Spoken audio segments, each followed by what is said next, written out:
여러분 안녕하십니까? 6월 9일 화요일 뉴스투데이입니다. 불법 경영권 승계 의혹을 받고 있는 이재용 삼성전자 부회장에 대한 구속영장이 기각됐습니다. 법원은 검찰이 상당한 증거를 확보한 것은 맞지만 구속 필요성은 인정되지 않는다고 기각 이유를 설명했습니다. 윤수환 기자가 보도합니다. 영장실질 심사부터 15시간 반 동안 이어진 검토 끝에 법원은 이재용 삼성전자 부회장과 최지성 전 미래전략실장, 김종중 전 미래전략실 팀장에 대한 구속영장을 모두 기각했습니다.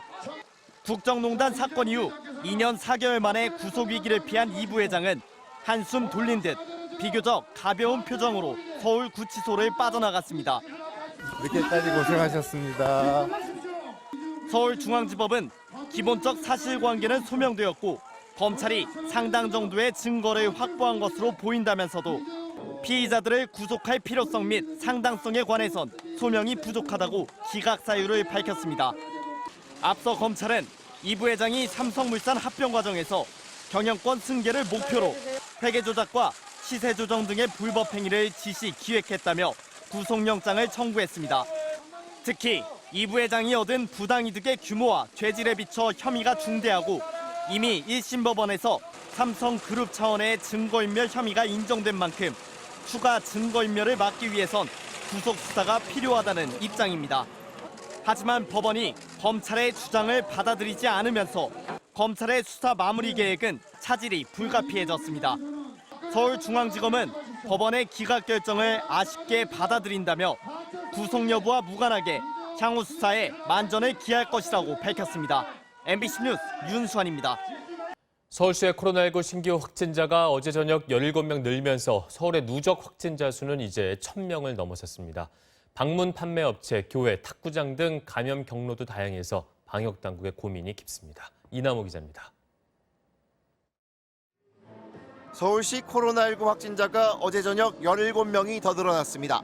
감염 경로를 살펴보면 방문 판매 업체 리치웨이 관련이 9명, 양천구 운동시설 2명, 수도권 개척교회와 KB생명보험, 그리고 해외 접촉이 각각 1명, 기타 3명입니다. 서울시에서 지난 1월 24일 첫 확진자 발생 이후 137일 만에 누적 확진자가 1,000명을 넘어섰습니다. 수도권 확진자도 계속 추가로 나오고 있습니다.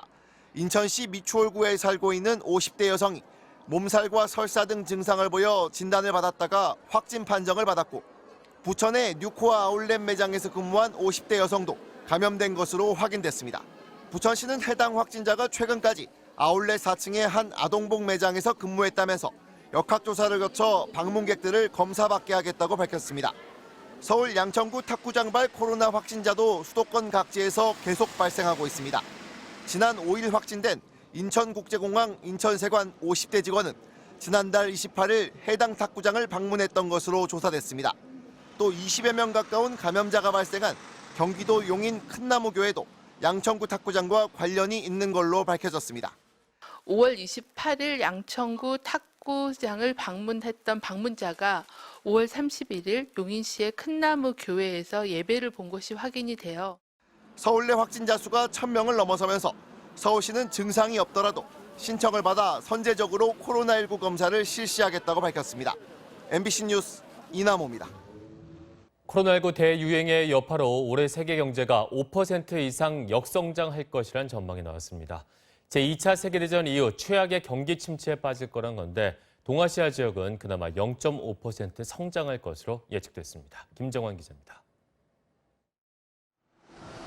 세계은행이 183개국을 상대로 조사한 세계 경제 전망 보고서에서 올해 세계 경제 성장률은 마이너스 5.2%로 예측됐습니다. 지난 1월 전망치 2.5%에 비해 8% 가까이 급락한 건데 제2차 세계대전 이후 최악의 불황이자 2009년 글로벌 금융위기 때보다 3배 정도 가파른 경기 침체에 해당합니다. 세계은행은 이 같은 전망도 선진국에서 올해 중반까지 코로나19 확산세를 억제한다는 가정에 따른 것이라며 최악의 경우 8% 역성장도 우려된다고 덧붙였습니다. 국제통화기금 IMF가 지난 4월 3% 역성장을 예상했는데 세계은행은 경기 침체의 폭이 이보다 훨씬 클 것으로 내다본 겁니다. 세계은행은 대유행이 심각한 나라는 물론 무역과 관광, 상품 수출에 의존하는 나라가 타격이 클 것으로 예상했습니다. 지역별로는 우리나라와 중국이 포함된 동아시아와 태평양 지역은 그나마 0.5% 성장하는 것으로 전망됐지만 유로존 마이너스 9.1%, 미국과 일본 마이너스 6.1% 등 그 외 모든 지역은 역성장할 것으로 전망됐습니다. 세계은행은 다만 내년엔 세계 경제가 4.2% 성장할 것으로 추정했습니다. 세일라 파자르 바시오글루 세계은행 부총재는 올해 성장률의 추가 하향 조정 가능성이 매우 높다면서 더 많은 사람이 가난과 실업에 빠지는 것을 막으려면 빠른 회복을 위해 단합해야 한다고 강조했습니다. MBC 뉴스 김정환입니다. 네, 어제보다도 시원한 옷차림 준비하시는 게 좋겠습니다. 서울에도 올 들어 처음으로 폭염주의보가 내려지겠습니다. 보시는 것처럼 경기 동부와 영서, 충청과 전북, 경북지방으로도 주의보가 발효 중인 가운데 대부분 33도에서 35도 선을 오르내리겠고요.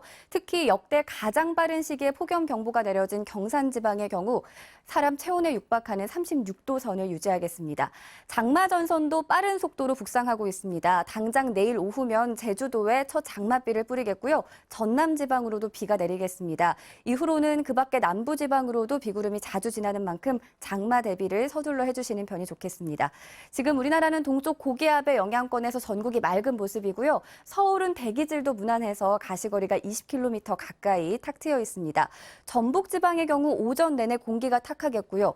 충북과 강원도 등 동쪽 곳곳으로도 일시적으로 먼지 농도가 높아질 수 있겠습니다. 하늘 자체는 내내 맑은 가운데 볕이 강하게 내리쬐니까요. 나가실 때 자외선 차단에 유의하시는 게 좋겠습니다. 현재 기온 어제 아침과 비슷한 가운데 강릉의 경우 열대야 기준을 넘어서고 있는데요. 낮 기온 춘천과 전주 34도 등 어제보다 약간씩 높겠습니다. 비구름이 자주 지나면서 주 후반에는 더위가 다소 누그러질 것으로 보입니다. 날씨였습니다.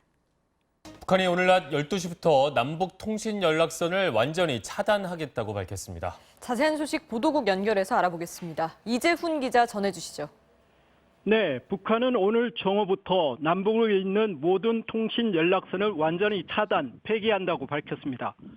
북한의 조선중앙통신은 2020년 6월 9일 12시부터 남북 공동연락사무소를 통해 유지해오던 남북 당국 사이의 통신 연락선, 남북 군부 사이의 동서의 통신 연락선, 남북 통신 시험 연락선은 물론 청와대와 노동당 중앙위원회 본부청사 사이의 직통 통신 연락선도 완전 차단 폐기하게 된다고 전했습니다.